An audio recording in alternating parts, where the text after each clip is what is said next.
What's going on? It's your brother X, and I am back to do another video for you guys. And in this video, we're going to be talking to you brothers about how to fix your coily underbeard.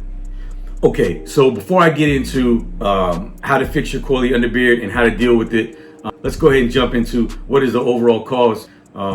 This is probably one of the top 5 questions I get asked about on a regular basis.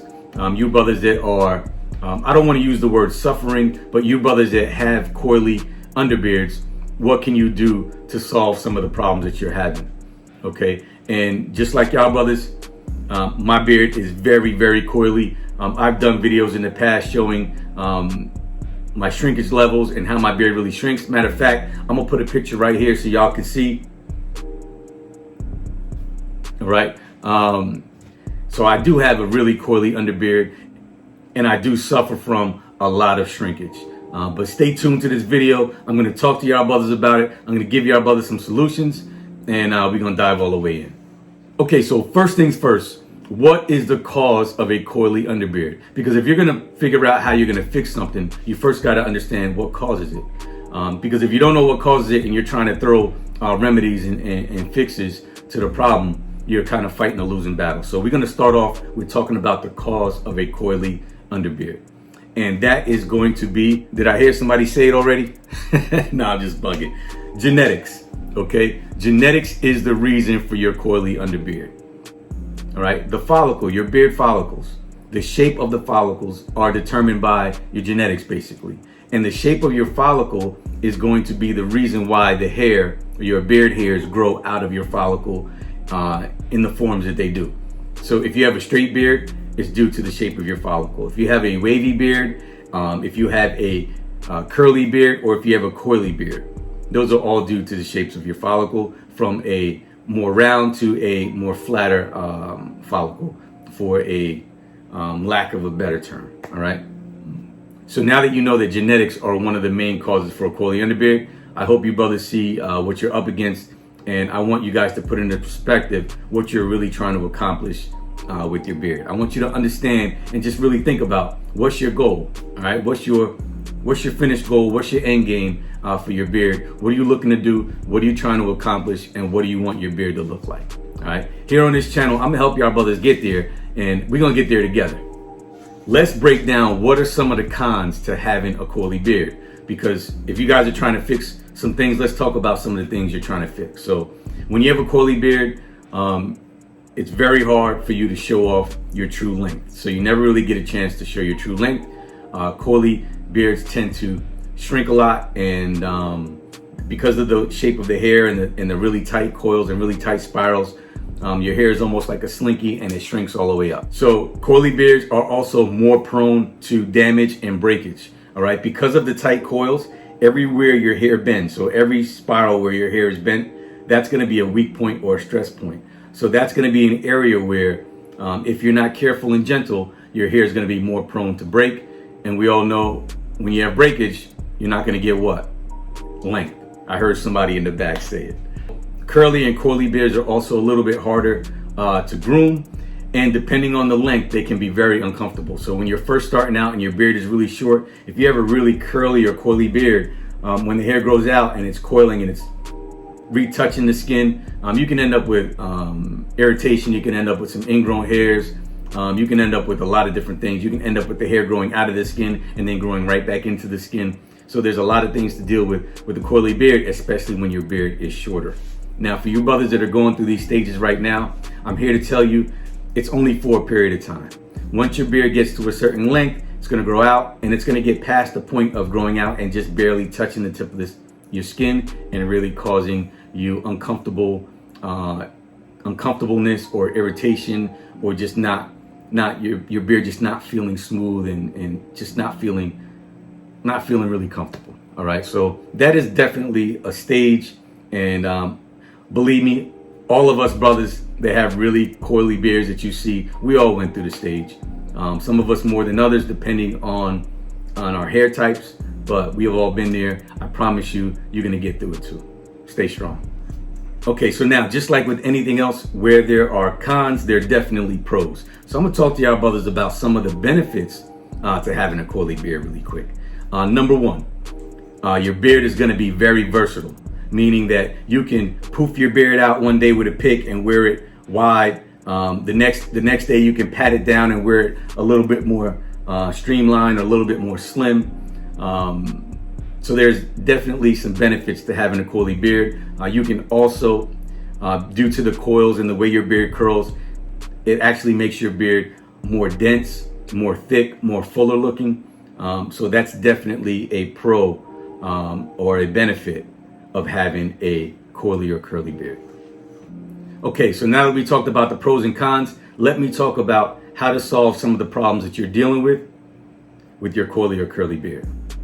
Okay, so there are things that people use. You have relaxers and perms and things like that. I'm 100% totally against using any of those chemicals on your beard. On your beard journey, you're trying to grow your beard out. You're trying to get to having a healthy beard. When you start using those chemicals on your beard, in the long run, it's going to do more harm than good. I'm not a fan. All right. The next thing you have are heated styling tools. So you have blow dryers, heated brushes, and hot picks. All right. If you brothers follow this channel, you already know how I feel about those heated styling tools. I'm not a fan, especially for you brothers with curly or really coily beards, for a couple of reasons. Number one, like I said earlier in the video, if you have a coily beard, everywhere your beard bends is a stress point. All right, it's a part of your beard where you're more susceptible to breakage and things like that, and damage, basically. Now, when you're taking your heated styling tools, which are already known to potentially cause damage on a beard that's in a state that is easier to get damaged, you're kind of playing with fire. No pun intended. You know what I mean? Also, when you have a really curly or really coily beard, you have to use the tool a little bit longer than someone with, say, a wavy beard. So if you have a coily beard and your beard hairs are really coiled like a tight spring, in order to get that hair straight, you're either going to have to use more heat or for a longer period of time to get that hair straight versus someone who has a wavy beard hair that's just wavy and they're trying to get that hair straight. So I want you to understand that in order to achieve those results, you have to use more heat for a longer period of time. So when you listen to people say to you that blow dryers and hot picks and hot combs and all these things and hot brushes are safe, it may be safer if used, let's just use the word, if used lightly. Unfortunately, when you have a curly, coily beard, you don't really have the option to use it lightly because you're trying to get to a certain goal. I don't know what that is. I don't know, what you're trying to do with your beard, but using those tools, you're going to have to use it longer than the next person. And if you're listening to someone tell you that those tools are completely safe and they don't have a really coily beard, or never dealt with a really coily beard, just think about it. And there's also a technique I've been doing for a long time, and I've done videos on it. It is a twisting technique, and what that does is it stretches your beard. You do it when your beard is damp. I did a video on it. You can check it out. Stretches your beard. When your beard dries, it stays in that stretched state, and you can show off a little bit more of your length. Basically all it does for you. And then you have your regular care, how you normally treat and care for your beard. There's a lot of steps and routines, and if you're consistent, while you may not be able to take your coily beard and make it wavy, but you may be able to get from a coily beard to a curly beard. All right, and that's going to be consistency. So staying consistent, using the right grooming product, and of course, you brothers already know I use classic grooming. I mean, what else would I use? All right, so let's just jump in really quick into coily and curly beard care. All right, this is what you need to do to see the best results from a really coily or curly beard. Number one, you want to deep condition. Number two, you want to deep condition. Number three, you want to deep condition. I can't tell y'all brothers enough. You need to be doing some deep conditions. All right, and I've done videos on deep conditions in the past. Just check them out. If you're not doing those, you want to make sure you're doing them depending on your beard, the length, and all those things, and depending on your beard health, 1 to 2, maybe even 3 times a month, depending. So you also want to be really gentle when you're combing your beard. And you don't want to overcomb. You don't want to excessively play in your beard, because remember, all of those bends are stress points where you could actually cause your beard to break there. So a lot of you brothers that are suffering from breakage, number one, if your beard is not properly moisturized, you're going to be more prone to breakage. If you have a curly or coily beard, you're more prone to breakage. If you're using heated styling tools, you're more prone to breakage. If you're playing with your beard a lot, you're more prone to breakage. So with a coily beard and you're doing all them things, you're destined, you're setting yourself up for failure. And that's some of the reasons why you brothers aren't being successful on your beard journey. I really want y'all to keep in mind about how you care for your beard, about the products you're using, how often you use them, how consistent you are, and how often you're combing your beard and trying to pull and tug and stretch and hot comb and hot pick your beard to get it to a certain length. All right. I just want y'all brothers to just embrace the length they're at right now and nurture your beard, because I promise you a healthy beard is going to be a growing beard.